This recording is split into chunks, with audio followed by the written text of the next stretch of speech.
Bonsoir à tous, bienvenue dans Buonasera Calcio. Ça fait longtemps qu'on s'était pas vu, ça fait vraiment plaisir d'être là à nouveau cette semaine pour discuter un petit peu du football européen.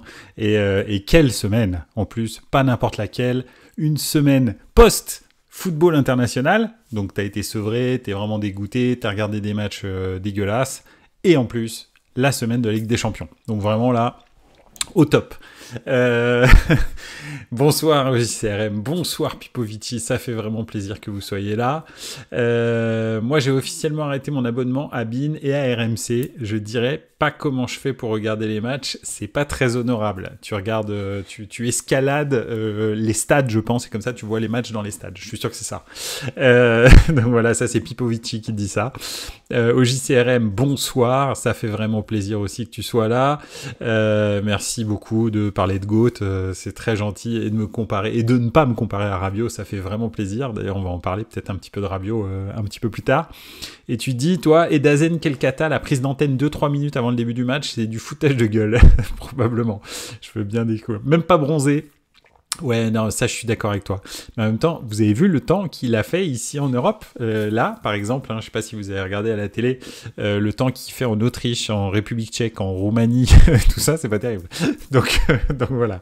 Donc c'est pas génial. C'est pour ça aussi que je suis pas très très bronzé. Mais bon, j'ai profité quand même de vacances. Je me suis bien reposé.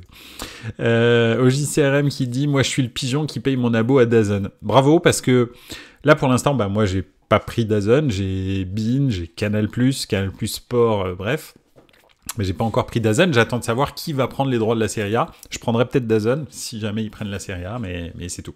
Ouais, donc voilà. Et Pipovici qui dit, et félicitations Mehdi pour tes premières chez Cœur Rossonero. J'ai pas écouté le dernier podcast encore, bah c'est gentil, merci beaucoup, franchement, ça fait plaisir. C'est vraiment des bons moments que je passe avec toute l'équipe de Cœur Rossonero. C'est surtout, même si vous n'êtes pas supporter du Milan, des choses qui sont très intéressantes parce que Alan, qui anime le podcast, en fait, nous fait parler de grandes gloires du passé, et en fait, ça dérive très rapidement sur d'autres choses. Le dernier épisode, effectivement, était sur Roberto Donadoni, entre autres, hein, en plus de l'actualité du Milan. Donc c'était vraiment très cool parce que après derrière, en fait, on parle d'un football des années 90 qui est vraiment charmant, quoi. Donc voilà, c'est cool. Et puis il y a des gens qui sont très très compétents hein, chez Cœur Rossonero. Franchement, chapeau. Tous les gens avec lesquels j'ai fait mon podcast jusque-là ont tous des connaissances inégalées sur Milan, donc vraiment bravo. Voilà. Je suis très content que vous soyez dans Buonasera Calcio, mais même si vous n'êtes pas fan du Milan, je pense que ces podcasts peuvent être intéressants. Donc voilà, enfin en tous les cas, j'espère. Donc voilà. Bon, en tous les cas, pour l'instant, on va pas parler que du Milan. Et d'ailleurs, je suis même pas sûr qu'on en parle ce soir.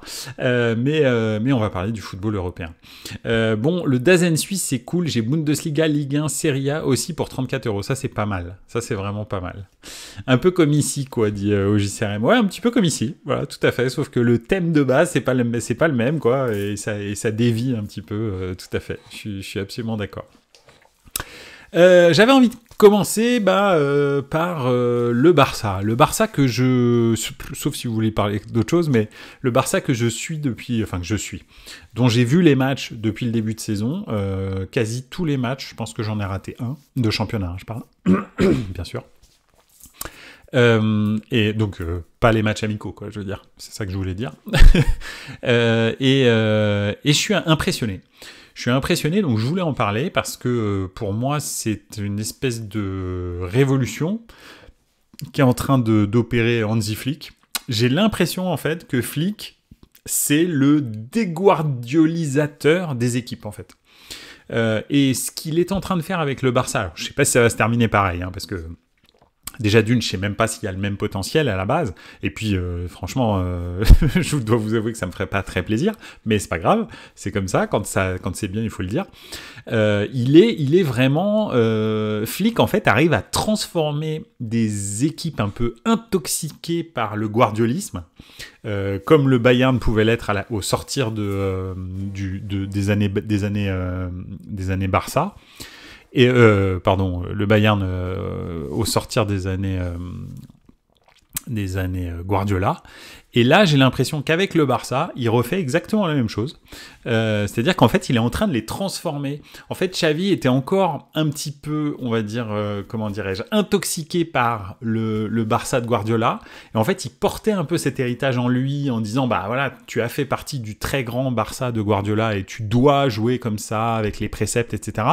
Et Hansi Flick, lui, il arrive, il est complètement décomplexé. Il regarde quel atout il a sur le terrain, et il en a des atouts, parce que très honnêtement, je pense quand même que, et je lui souhaite vraiment, sincèrement, même si c'est un joueur du Barça, formé au Barça, mais que Lamine Yamal ne se blesse pas, parce que c'est un vrai joueur exceptionnel, comme on n'en fait plus beaucoup ces derniers temps, donc vraiment, parce que en plus d'être un ailier soi-disant de débordement, déjà d'une, je trouve qu'il axe pas son jeu essentiellement sur la vitesse, il axe beaucoup plus son jeu sur la technique, donc voilà. Et c'est pas forcément le cas, si on doit le comparer à Nico Williams par exemple, c'est pas forcément le cas de Nico Williams. Nico Williams est un joueur technique, mais il axe beaucoup plus son jeu sur les débordements et la vitesse, la dimension physique de son jeu, alors que là, je trouve que Lamine Yamal, lui, c'est un vrai bon joueur technique, quoi. Et en fait, Hansi Flick, il a regardé l'équipe qu'il avait, en plus on lui a rajouté Dani Olmo, ce qui ne gâche pas son plaisir, et il en fait une équipe hybride de transition, qui joue plutôt bien au football, qui n'a pas de préceptes, en fait. Ils pressent haut, ils pressent fort, ils vont très très vite. Toutes les passes font mal, elles sont comment dirais-je, verticales, elles sont pas latérales.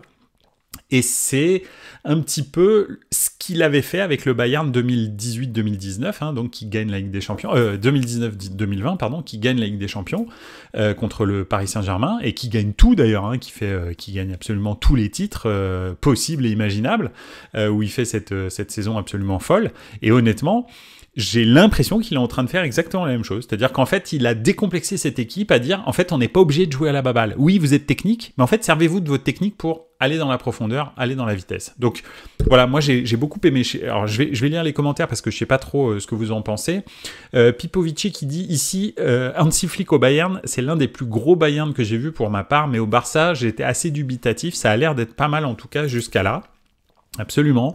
Et au JCRM qui dit j'ai rien vu du Barça, mais la blessure pour 1 mois de Olmo va faire très mal au Barça, je pense. Ça, c'est vrai. Oui, ça, je suis d'accord avec toi. Maintenant, ils ont quand même récupéré un Pedri qui est plutôt pas mal. Dani Olmo, c'est vrai qu'il a cette électricité. C'est lui qui donne aussi, qui accélère un petit peu le jeu au milieu de terrain. Donc ouais, non, franchement, ce Barça m'impressionne beaucoup plus, par exemple, que le Real. Si je dois faire le comparatif avec le Real, effectivement, ça n'a rien à voir, quoi. C'est très clairement un Real qui est comment dire, on va dire, je sais pas, en souffrance. Alors, tu perds Toni Kroos. C'est assez compliqué. Tu ajoutes un attaquant, c'est encore plus compliqué. Et là, on commence à voir, d'ailleurs, si je dois parler du Real en creux, on commence à voir que Rodrigo commence à pas être très content parce que c'est toujours lui qui paye un peu les pots cassés de la composition. En gros, Rodrigo, c'est le super bouche-trou, quoi. En gros, il est super fort, tu le mets n'importe où, soit en attaque, soit sur l'aile, soit ceci, soit cela. Mais dès que les titulaires entre guillemets sont en forme, il joue pas. Ou alors il joue, mais pas forcément à sa place, etc. Et ça commence à le crisper un peu. D'ailleurs, il parle d'un transfert. Donc ouais, franchement, ce Barça, moi, m'impressionne. Je me demande vraiment ce que ça va donner en Ligue des Champions. Et en même temps, je me demande aussi vraiment ce que ça peut donner aussi, pas seulement qu'en Ligue des Champions, mais même en championnat. Je pense que ce Barça est favori pour la Ligue des Champions.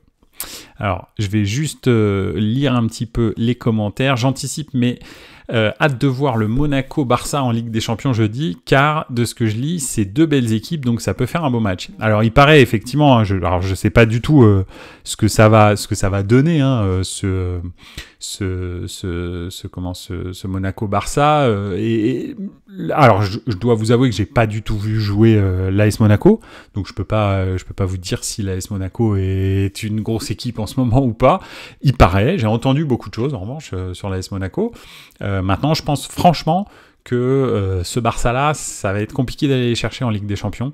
Voilà, faudra voir, mais ils ont quand même un très très très gros milieu de terrain, le Barça, donc voilà. Mais on verra.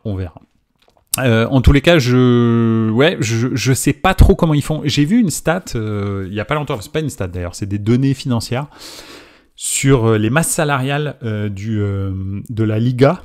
Je crois que le Real cette année est à 740 millions d'euros, je crois, il me semble. Brut, on parle de brut. Et le Barça est à 353 millions d'euros, je crois, brut. L'Atlético, ça doit être 310, un truc dans le genre. Et après, direct, c'est la Real Sociedad à 159. Et après, 150, je me souviens plus quel club. Non, je me souviens plus quel club. Et je crois que le tout dernier, c'est le FC Séville. Avec quelque chose comme... 2 millions quelque chose en fait. Les prestations du FC Séville sont impressionnantes au regard de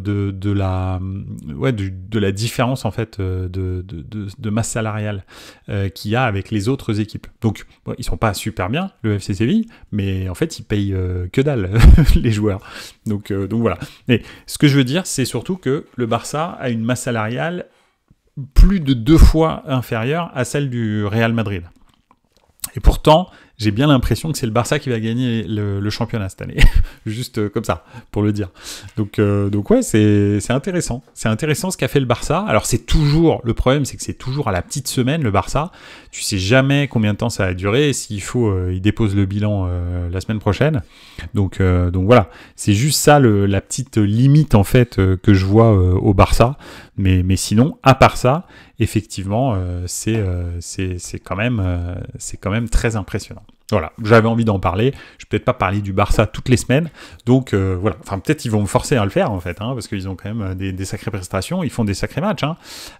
Hier, par exemple, c'était hier ou avant-hier, je sais plus. Enfin, leur match du week-end là, ils marquent les 3 premiers buts. Les 3 premiers buts, ok, c'est trois erreurs de Girone, mais ils sont là en fait, ils sont aux abords de la surface, ils sont en train de presser ultra haut, etc. Et ça, c'est une vraie différence avec le Barça de Xavi, qui était un Barça beaucoup plus tempéré, quoi. Il y avait du contre-pressing, mais naturellement, ils n'étaient pas aussi haut que ça et ils n'étaient pas aussi agressifs que ça. Ça me rappelle vraiment le Bayern de Hansi Flick. Donc ouais, pas mal. Le seul truc, c'est que le Barça n'a pas une profondeur de banc folle. C'est d'ailleurs un peu ce qui fait la différence entre la masse salariale du Barça et la masse salariale du Real, entre autres, mais surtout d'ailleurs. Donc voilà, ça c'est sûr que beaucoup de blessés, comme dit au JCRM, déjà la blessure de Dani Olmo, ça va être compliqué. C'est vrai qu'il est sorti en cours de match contre Girone, donc voilà, et c'est vrai que tout le monde pensait que c'était son nez, parce qu'a priori il avait pris un coup dans le nez, mais non, c'était pas son nez, c'était bien sa cuisse. donc ouais, pas terrible. Bref, voilà. Passons à la Ligue des Champions, si vous le voulez bien. À moins que vous vouliez rajouter quelque chose sur soit le championnat d'Espagne, soit le Barça, n'hésitez surtout pas. Mais sinon, effectivement, on peut passer à la Ligue des Champions et regarder peut-être un petit peu ensemble. Déjà, vous avez remarqué, je ne sais pas si vous avez remarqué, mais moi j'ai remarqué, et c'est plutôt cool, mais la soirée de Ligue des Champions dure 3 soirs d'affilée. Exceptionnellement pour la première journée. Donc vous avez Ligue des Champions. Alors, on a 18 matchs. Salut Bastien, bienvenue et merci d'être là. Merci beaucoup. Qu'est-ce que je voulais dire ? Vous avez 3 matchs, d'accord ? Vous avez 18 matchs, pardon, chaque journée maintenant de Ligue des Champions. 18 matchs de Ligue des Champions. Et effectivement, cette semaine, vous aurez 6 matchs le mardi, 6 matchs le mercredi, 6 matchs le jeudi. Mais c'est exceptionnel parce qu'il n'y a pas de Ligue Europa, il n'y a pas de Conference League. La semaine suivante, vous n'aurez que Europa League et Conference League, d'accord ? Donc la semaine prochaine. Et ensuite, dans 2 semaines, vous aurez, comme d'habitude, Mardi, mercredi, Ligue des Champions. Jeudi, Conference League, Europa League. Alors, qu'est-ce que ça veut dire? Ça veut dire que, donc, normalement, on a 9 matchs par soir. 9 matchs le mardi, 9 matchs le mercredi. Alors que là, vous avez 6 matchs par soir, 6 matchs le mardi, 6 matchs le mercredi, 6 matchs le jeudi. Donc, trop bien, franchement. Ce qui fait qu'en plus, moi, j'ai choisi mes 3 matchs. Je sais pas pour vous, mais au JCRM qui dit la Ligue des Champions, programme du mercredi soir, à part le City Inter, est dégueu, mardi et jeudi, beaucoup plus de matchs. Oui, c'est vrai, bien sûr. Mais j'ai quand même dû faire un choix parce que je n'ai que 2 yeux et je vais me concentrer bien sûr sur 3 matchs. Très honnêtement, je pense que bien sûr demain, bon, alors vous me connaissez, je suis obligé de regarder AC Milan-Liverpool et je pense pas qu'il y a un match à ce niveau-là. Je suis vraiment désolé au JCRM, tu vas me détester, mais je pense sincèrement que dans le football européen, il y a une aristocratie, et je le pense réellement, et c'est pas méchant, c'est pas partisan, c'est pas, enfin, je pense pas. Il y a une aristocratie. L'aristocratie du football européen, c'est le Bayern en Allemagne, c'est le Milan en Italie, c'est le Real en Espagne, et c'est Liverpool en Angleterre. Tous les autres clubs gagnent pour occuper l'espace quand ces 4 gros clubs ne gagnent pas. En gros, moi, personnellement, c'est comme ça que je vois les choses. Donc, des chocs entre l'AC Milan, le Real Madrid, Liverpool et le Bayern, pour moi, c'est ce qui se fait de mieux sur la planète football. Et c'est pour ça que pour moi, un AC Milan-Liverpool, il n'y a pas d'équivalent, comme il n'y aura pas d'équivalent à un Real Madrid AC Milan, comme il n'y aura pas d'équivalent, voilà, si le Bayern rencontre, je connais pas exactement tous les tirages, mais voilà. Le Juve PSG à 18h45 enchaîné avec le Milan-Liverpool, je vais passer un bon mardi. Ça, je suis d'accord avec toi. Ça, je suis tout à fait d'accord, mais pour des choses un peu différentes. Donc voilà, mais le Juve PSV va être très bien aussi. Parce que Juve de Mota, le PSV Eindhoven qui est une équipe très joueuse, très agréable à voir jouer, franchement, ça va être cool. Donc voilà, mais c'est clair, mardi, sinon, AC Milan-Liverpool. Mercredi, effectivement, City-Inter. City-Inter, trop bien. Remake de la finale de Ligue des Champions. J'ai envie de voir un peu ce que l'Inter donne à très très haut niveau. Je pense qu'ils peuvent bouger Manchester City, si Lautaro Martinez se réveille. Et enfin, le jeudi, là c'est un match un peu bonbon, mais je pense que le Leipzig-Arsenal, c'est le match que je vais regarder, je pense, parce que j'aime beaucoup le type de jeu de Leipzig et je veux les voir un petit peu se tester face à Arsenal, ou plus exactement, j'ai envie de tester le Arsenal de Mikel Arteta, que je trouve... Je reste toujours un petit peu sur ma fin. Pardon, je suis désolé, c'est Atalanta-Arsenal. Je suis fatigué. C'est Atlético Madrid-Leipzig. J'hésitais entre les deux. Et c'est bien sûr Atalanta-Arsenal que je veux voir. Excusez-moi, pardon, je suis fatigué. donc voilà. Donc vraiment, moi, c'est plutôt le Atalanta-Arsenal qui va vraiment me titiller. Oui, alors Leipzig-Atalanta, toi tu me dis, mais non, c'est donc Leipzig-Atlético et Atalanta-Arsenal. Ces 2 matchs-là m'intéressent parce que je trouve l'Atlético est une belle équipe aussi cette année, hein, franchement. Et s'il doit y avoir un vrai concurrent au Barça en championnat d'Espagne, pardon, je pense que c'est vraiment l'Atlético plus que le Real, bizarrement. Je sais pas, mais je sais pas pour vous en fait. Honnêtement, le Real, dans sa structure actuelle tactique et surtout la perte de Kroos et l'addition d'un joueur offensif me dit rien qui vaille sur le long terme. Après, on sait très bien que le Real, au mois de septembre, ils sont jamais prêts. Au mois d'octobre, septembre, octobre, novembre, tu te dis, je peux toujours les taper, c'est sûr, ça va être facile. Et puis, quand arrive le mois de mars, avril, mai, bah, tu pleures parce que ils gagnent encore une Ligue des Champions, quoi. Donc voilà. Donc ça me... On verra, mais j'ai l'impression que c'est comme ça que ça se joue. Donc voilà.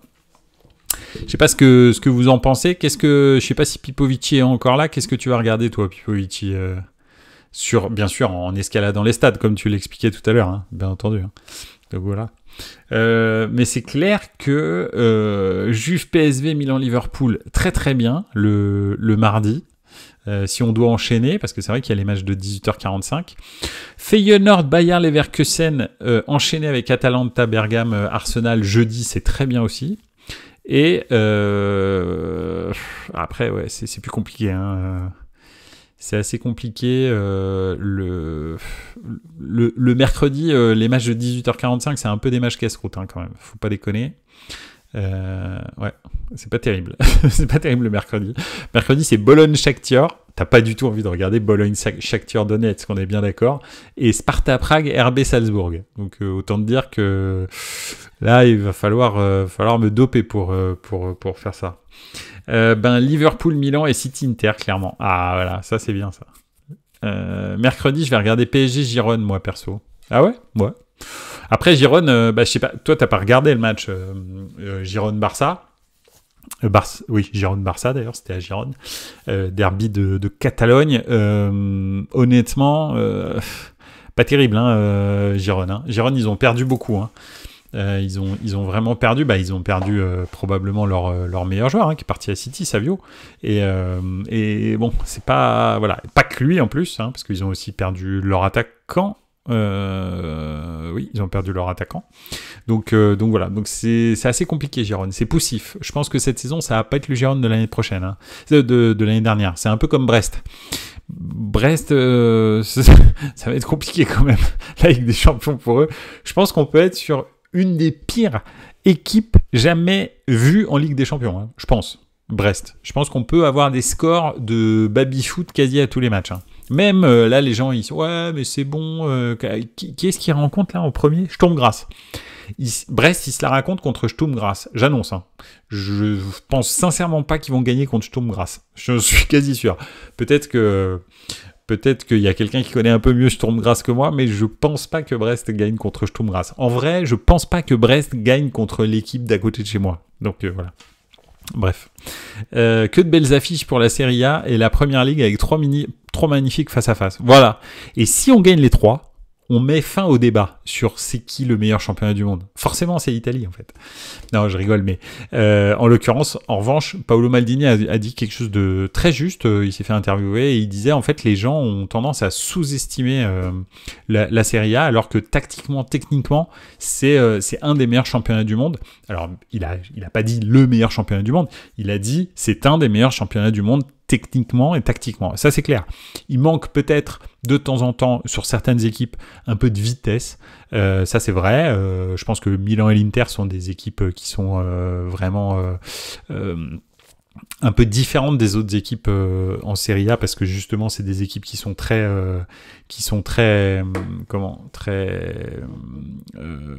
rapides, alors que les autres équipes en Serie A, effectivement, ont tendance à ralentir le jeu. Donc voilà. Mais bon. On verra. Mais en tous les cas, ouais, il y a des beaux trucs. Et franchement, encore une fois, je vous le répète, mais je suis ultra enthousiaste quant à cette nouvelle Ligue des Champions. Bizarrement, alors peut-être que je vais m'en mordre les doigts, ça c'est possible, mais je trouve vraiment sincèrement que c'est une super Ligue des Champions qui nous attend. En tous les cas, un format nouveau, peut-être du suspense, peut-être pas, peut-être qu'à la fin de la poule allée, enfin de la phase allée, enfin pas de la phase allée, de la phase de saison régulière, on se dira que c'était vraiment nul et qu'au bout du troisième match, il n'y avait plus aucun suspense, ça c'est possible. Mais je pense quand même qu'il va y avoir du suspense à tous les étages. Donc voilà. Et en gros, c'est 4 ou 5 victoires pour réussir à se qualifier. C'est ce qu'on disait la dernière fois qu'on s'est vu. Donc 4 ou 5 victoires, voilà, je pense que c'est faisable. C'est tout à fait faisable pour des équipes comme Milan, c'est tout à fait faisable pour des équipes comme le PSG, c'est tout à fait faisable pour des équipes comme l'Inter. Donc, et tu peux être qualifié directement en huitième de finale et avoir un mois de repos, entre guillemets, européen, en plus que les autres. Donc c'est plutôt pas mal. Ça se termine fin janvier et les barrages se jouent au mois de février. Ça fait que tu te rajoutes, en plus des coupes nationales, etc., 2 matchs de Ligue des Champions ultra décisifs, forcément, parce que c'est un match aller-retour pour se qualifier en huitième. Donc je pense que terminer dans les 8 premiers, c'est très important. Très important pour ton avenir dans la Ligue des Champions, je pense. Mais on verra. Donc voilà. Bon, en tout cas, il va y avoir des chocs marrants entre le 9e qui est ultra frustré parce que il a perdu à la dernière journée sa 8e place, et le 24e qui est ultra euphorique d'être 24e. Parce que il est qualifié pour le barrage. Et je suis pas sûr qu'il n'y ait pas des super gros retournements de situation entre le 24e et le 9e. Parce que dynamique différente, etc. Donc ouais, ça peut être pas mal. Et puis ce mode un peu Ligue des NBA, c'est-à-dire le premier rencontre le dernier, le deuxième rencontre l'avant-dernier, c'est pas mal. C'est bien aussi. Donc voilà. et pas d'équipe reversée en Europa League. Bravo JCRM, tout à fait, c'est ultra important de pas avoir, tu te tapes toute la saison pour te qualifier en Europa League. Tu sors des poules, tu arrives en 8e de finale, bam, tu prends un gros de Ligue des Champions. Ah, franchement, c'est ultra frustrant. Non mais honnêtement, t'es dégoûté. T'es vraiment dégoûté quand ça t'arrive. Donc ouais, non, je sais pas. Moi, je suis très content. Heureusement que l'OM n'est pas en Ligue des Champions pour beaucoup de clubs, car avec notre 11, on aurait pu faire belle figure. C'est vrai, mais je pense que... oui, c'est vrai. En plus, avec l'arrivée d'Adrien Rabiot, mais on va en parler après. Mais c'est vrai que aussi, quand même, il faut dire que c'est très très bien pour l'OM de cette année, alors qu'il y a beaucoup plus de matchs de Ligue des Champions, de ne pas être qualifié en Coupe d'Europe et d'avoir cette équipe-là. Là, vous avez une vraie opportunité de gagner le titre, d'aller titiller en tous les cas le Paris Saint-Germain.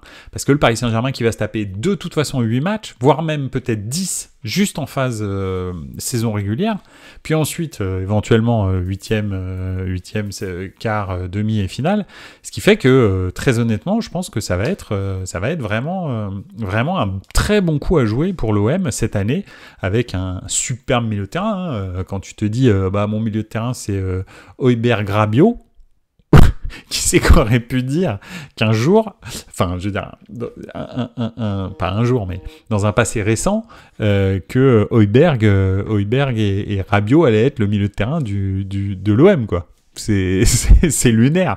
Et que t'es Greenwood devant. C'est complètement fou.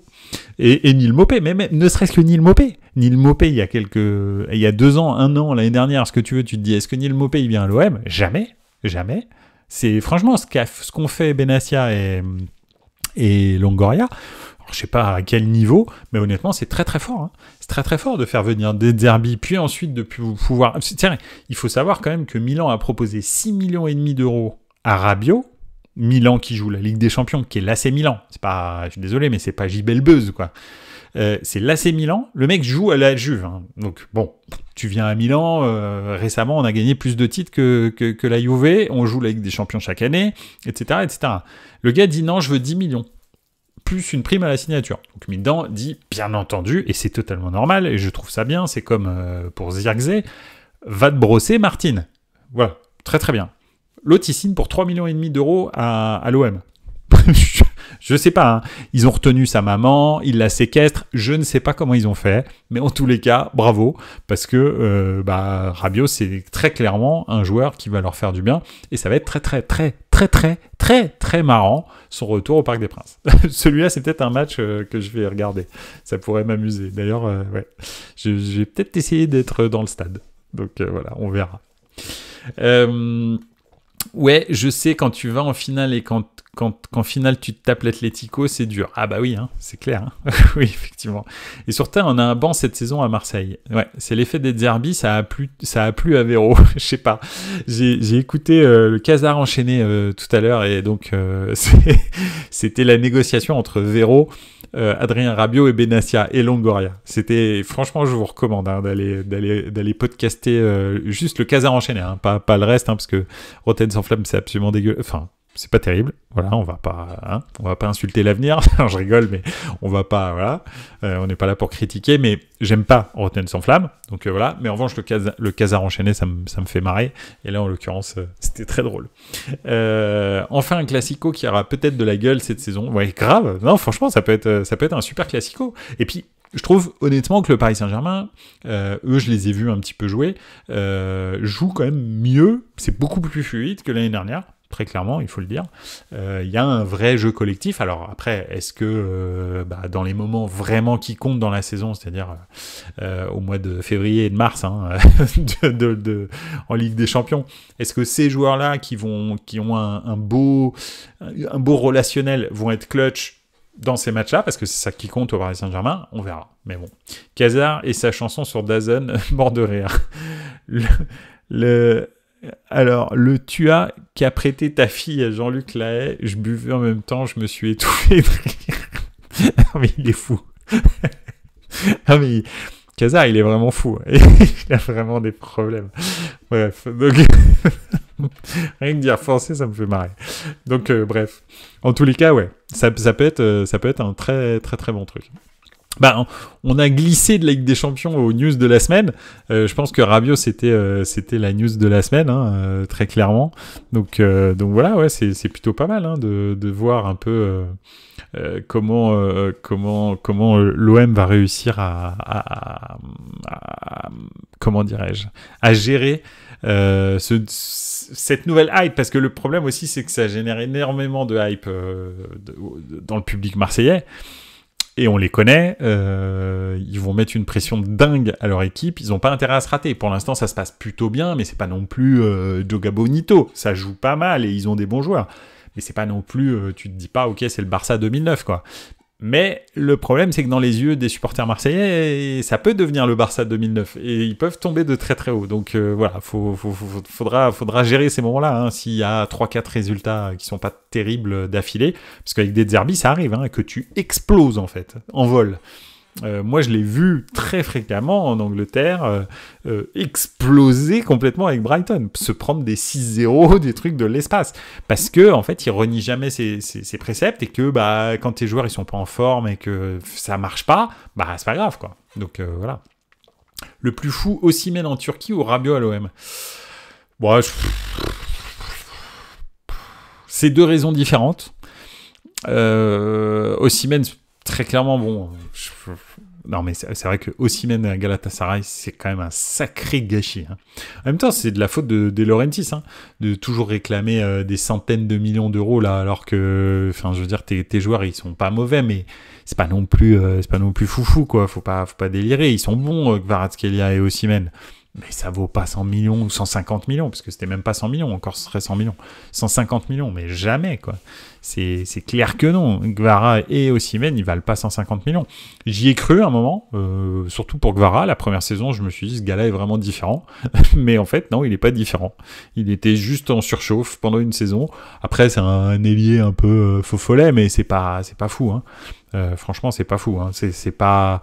Je sais pas, tu me dis Kvara ou Doku... Et je sais que j'aime pas Doku, je prends Doku, hein, donc c'est pour te dire. Hein. Donc, mais bon, bref. Comme transfert, pas vu du tout. D'ailleurs, le Naples de Conte va bien en ce moment. Ouais, après un début de saison, enfin une première journée absolument catastrophique, là, l'apport de Lukaku, chapeau Conte. Ils sont premiers du championnat, tout simplement. Donc voilà, parce que bon bah Milan fait de la marche arrière, l'Inter fait un peu du surplace et la Juve aussi d'ailleurs, ce qui fait que bah ils en ont profité, bam, ils sont premiers. Donc après, honnêtement, hein, quand tu vois leur effectif, ils ont quelques bons joueurs, mais ils ont quand même beaucoup de joueurs limités en défense. Hein. C'est quand même pas terrible. Hein, le 11 type de Naples. C'est pas Jojo, tiens, on va regarder ça un peu pour rigoler, mais je crois que c'est quand même, ça casse pas quand même 3 pattes à un canard aveugle, hein. Il me semble pas. Hop, la compo contre, bon, c'était Cagliari. Alors il faut savoir que contre Cagliari, à peu près tout le monde va mettre 4 buts, c'est un peu comme Venise. Hein, donc Naples, la victoire 4-0 de Naples et la victoire 4-0 du Milan veulent dire à peu près rien du tout. Vraiment, il faut quand même le savoir. Moi, je suis pas du tout rassuré par les 4-0 de Venise, hein, mais bon, voilà. Meret dans les buts. Bon, quand il bouge, c'est bien. Buongiorno, Rarmani, Di Lorenzo. Bah, tu vois, il y en a quand même 2 sur 3, c'est pas terrible. Ah, ok, Di Lorenzo a marqué, bon, d'accord.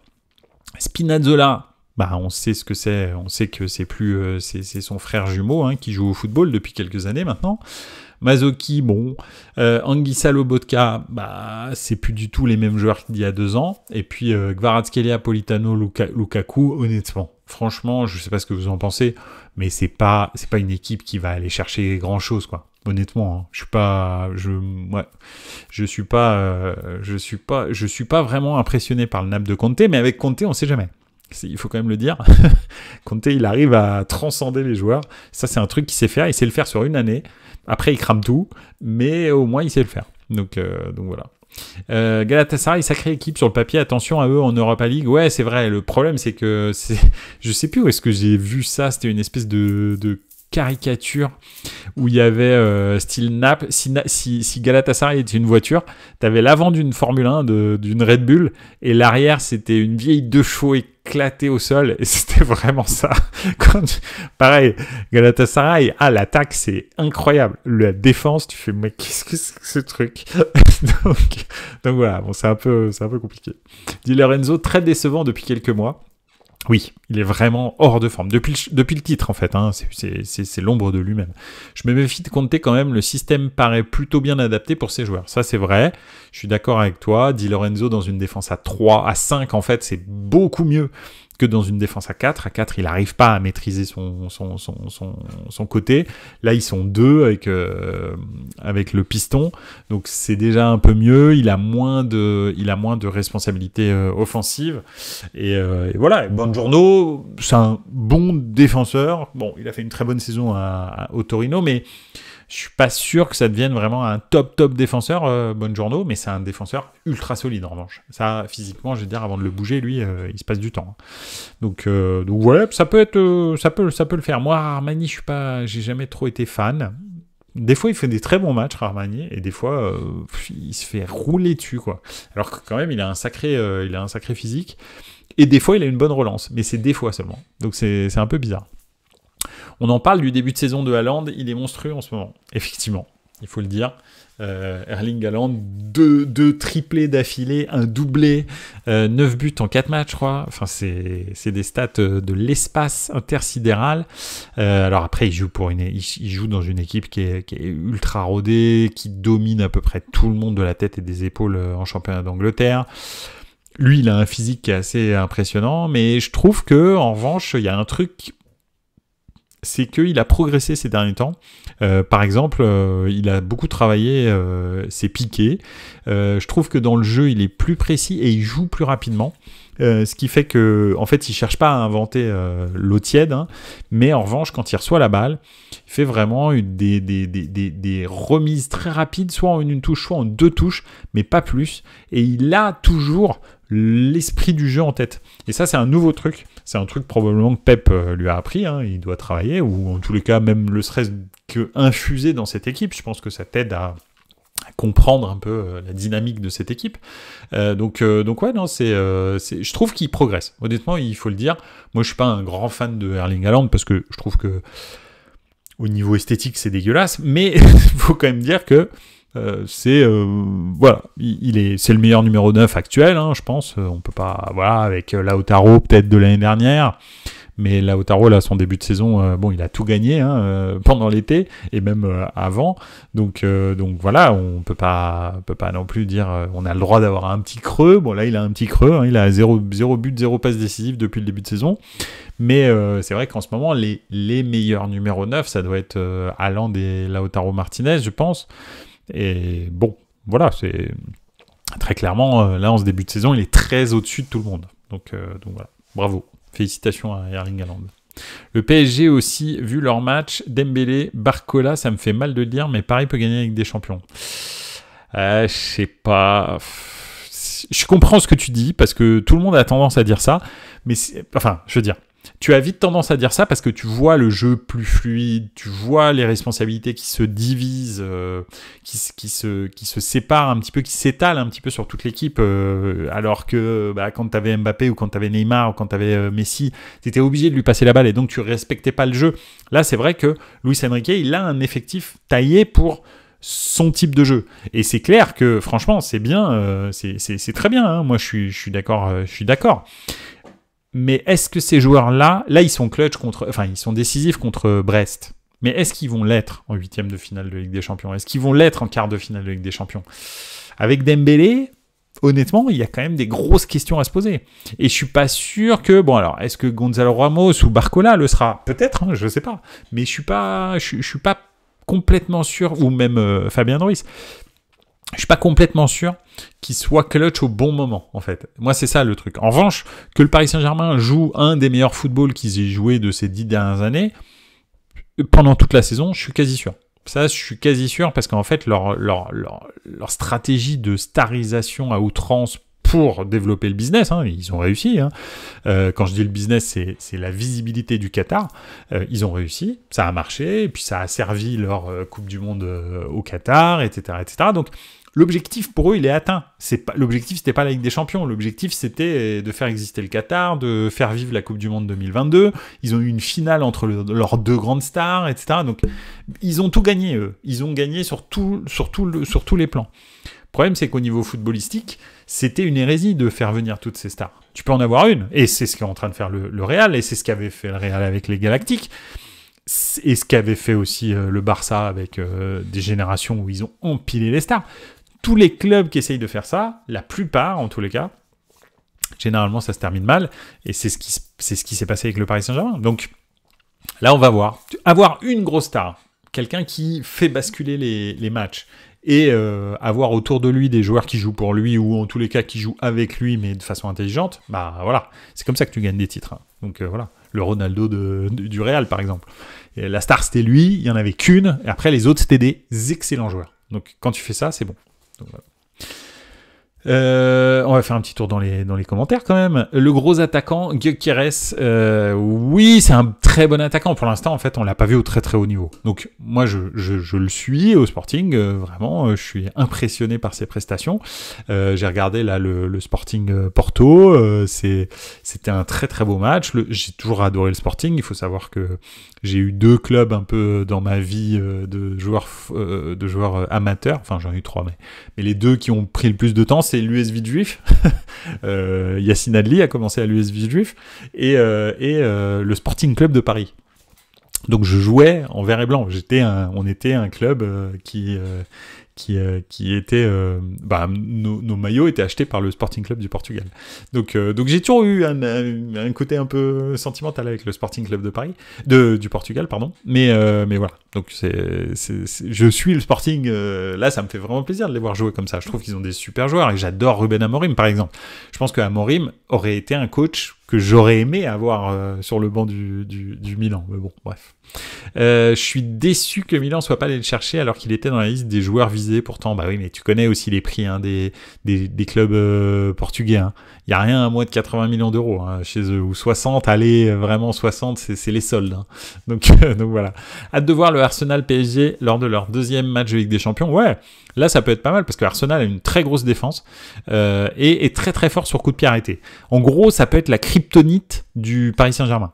Donc on va voir. On va voir s'ils arrivent à bouger ça, parce que Paris Saint-Germain sur coup de pied arrêté, moins 160 000, et offensivement, comment tu fais quand tu as une défense aussi solide? Parce que si tu as Declan Rice, leur défense, enfin Saliba, Gabriel, et les 2 latéraux, plus Raya, bon, Raya est un mongol, hein, mais bon, c'est pas ouf, mais je pense que là, Paris va être testé vraiment, tu as tout à fait raison. Gyökeres, que personne ne soit allé le chercher, je comprends pas. Je te dis le prix hein, au JCRM. Le président devait demander trop à la manière de Osimhen, je pense. Voilà, bravo. Putain, tu vois, on est synchronisé. Car avec ses stats de malade mental, il aurait pu rendre service à pas mal de clubs européens. Je pense à Arsenal qui n'ont pas de neuf, c'est vrai, mais est-ce que Arteta veut vraiment un neuf? Parce que il a les moyens chaque saison hein, d'acheter un neuf. Et chaque saison, il en prend pas. Et il est content avec Havertz. Donc, et maintenant, il fait même plus jouer le seul vrai neuf qu'ils aient. Enfin, vrai, entre guillemets, mais un truc qui ressemble à un neuf.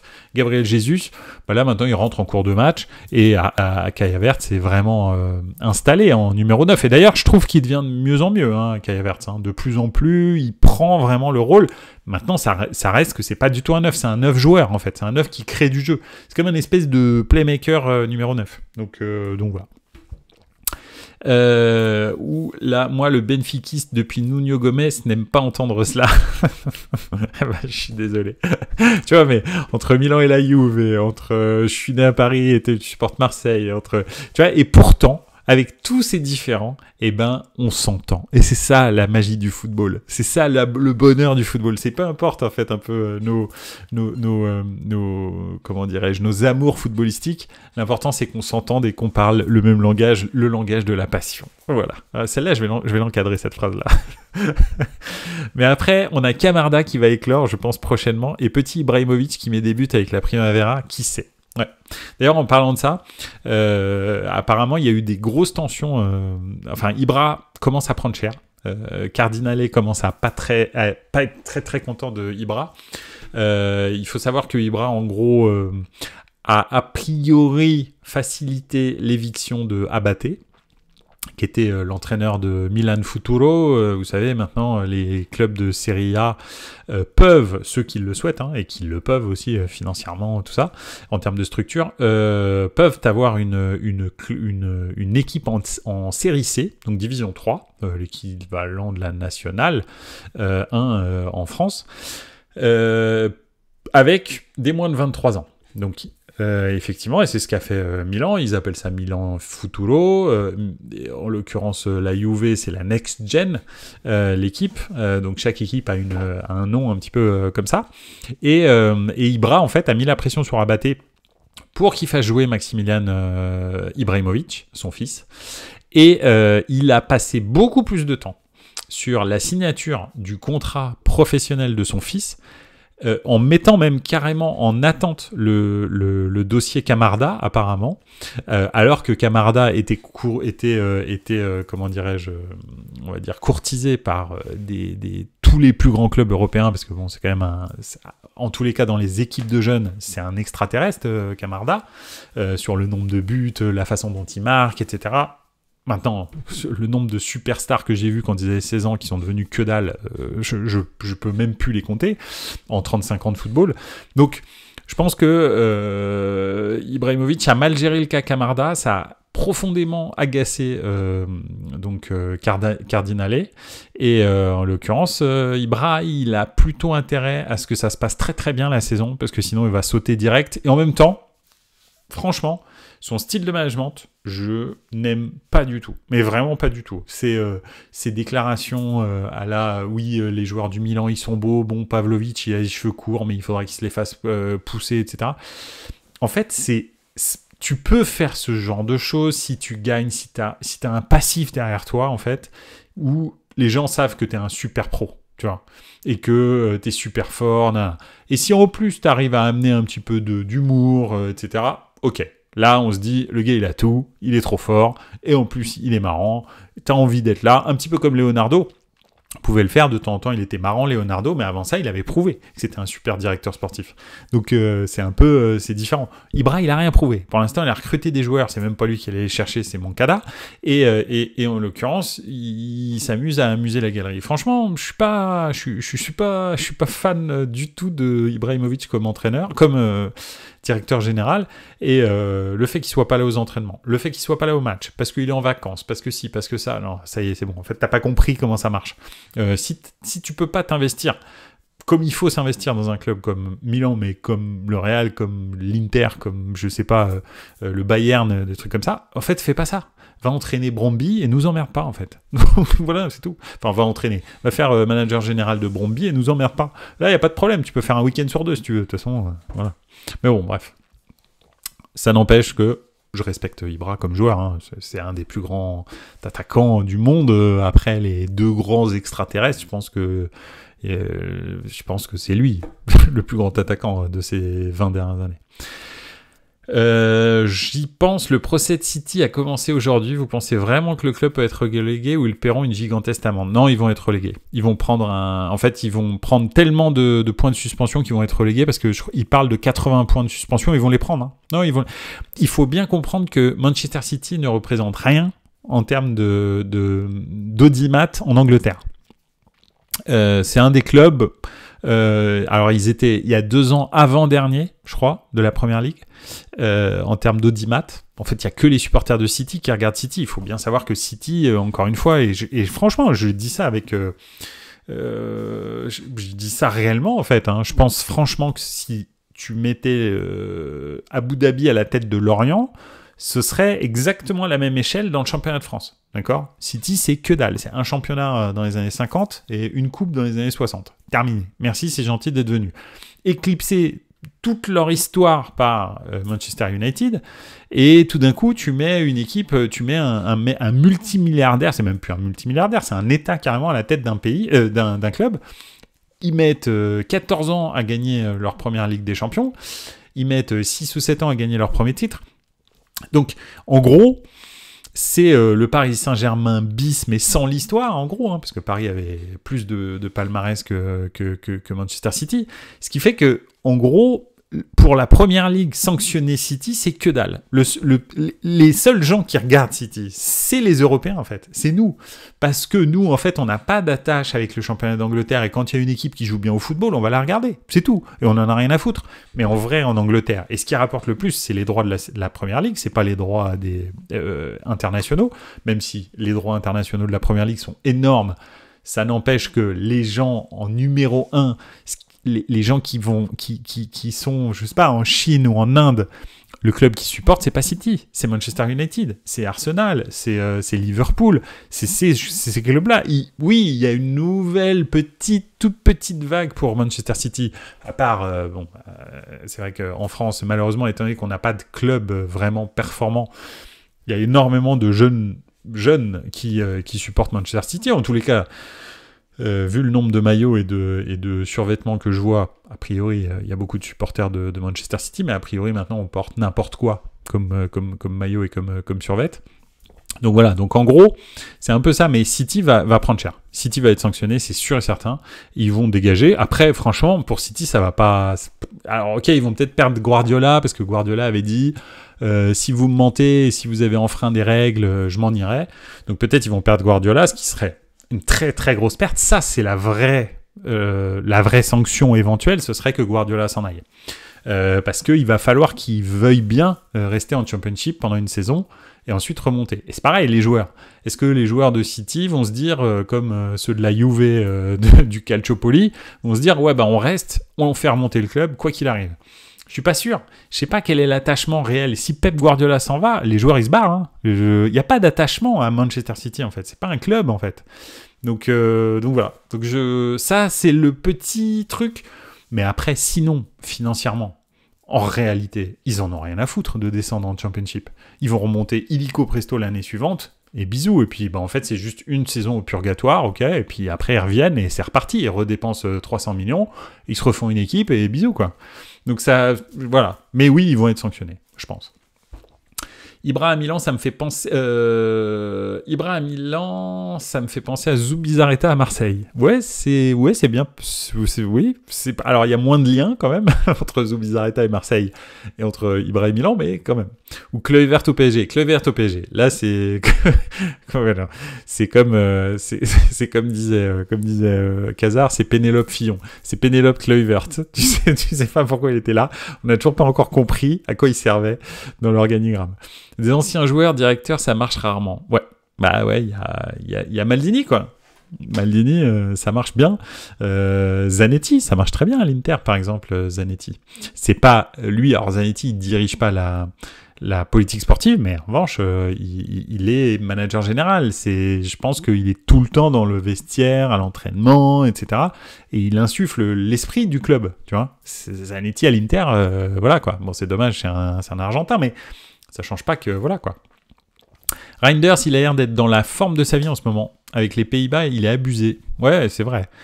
Après, il joue pas au même poste. J'en ai parlé dans le Cœur Rossonero. Je pense sincèrement que pour que Reinders s'épanouisse, il faut jouer en 4-3-3 avec Fofana ou Benasser en 6, on va dire.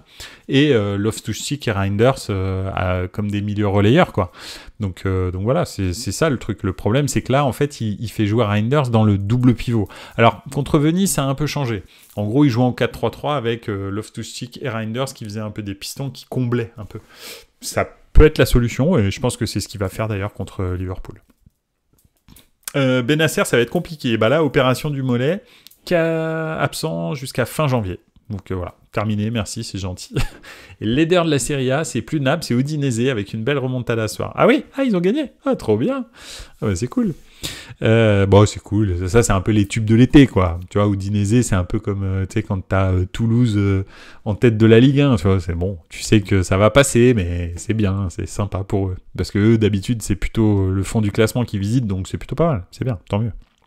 Il est un peu blessé pour longtemps. Benasser, ah bah là, c'est clair, il est dead. Ah ouais, le doublé de Thauvin. Bah déjà, tu sais que ça va pas durer longtemps quand c'est Thauvin qui lead ton attaque, parce que ça va pas durer très longtemps, malheureusement. Je pense qu'il va se blesser rapidement. Je lui souhaite pas, hein, je touche du bois pour lui, mais quand même. Donc voilà. Bon, bah, écoutez, je pense que franchement, oui, c'est vrai que Thauvin, il a fait un super début de saison. Ça, je suis tout à fait d'accord. Je pense qu'on a fait le tour, un petit peu, quand même, de l'actualité du football européen de cette semaine. C'était très très cool de passer tout ça. C'est aussi sympa d'avoir pas trop de thèmes comme dernier point. Je vais peut-être faire ça un peu plus souvent, pas toutes les semaines, mais un petit peu plus souvent, de se dire, bah, on discute un peu de l'actualité du football européen, un peu comme ça, à bâton rompu, dit-on. Donc voilà. Bah écoutez, merci encore d'avoir été là, ça m'a vraiment fait plaisir. N'hésitez pas, bien sûr, à partager Buena Sera Calcio. Si vous n'êtes pas rassasié par le foot, il y a des chipots et des merguez qui vont commencer absolument, c'est vrai. Il y a Radio Merguez & Co qui va bientôt commencer. Donc voilà, les amis de Radio Merguez & Co. Donc n'hésitez pas. C'est un autre style, mais c'est tout aussi bien. Donc voilà. Et ouais, n'hésitez pas à partager le podcast. N'hésitez pas aussi à aller jeter un œil à Cœur Rossonero si vous avez envie, hein, juste pour la culture football. Là, c'est autre chose parce que je comprends qu'on n'est pas tous fans du Milan, mais c'est quand même sympa. Et puis voilà. Et puis merci beaucoup de votre fidélité. Et n'hésitez surtout pas à revenir la semaine prochaine et à donner votre avis. Au JCRM, Chipo d'or la semaine dernière.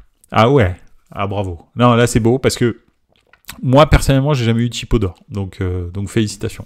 Vraiment au JCRM, félicitations. Je pourrais aussi te décerner le Buena Sera Calcio d'or. Franchement, tranquille, easy quoi. Donc voilà. Et merci à Tonali face à la France pour ce beau match. C'est vrai. Super match, super milieu de terrain d'ailleurs. Hein. Franchement, tout le milieu de terrain de l'Italie était magnifique.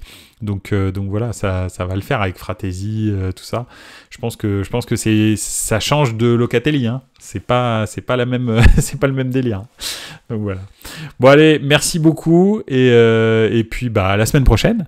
La semaine prochaine, on va pouvoir débriefer la première journée de Ligue des Champions, les 18 premiers matchs, j'allais dire 19. 18 premiers matchs. Donc voilà, vraiment merci beaucoup. eSport, FIFA Mobile Evolution, bonjour. C'est gentil de passer. Ça fait plaisir.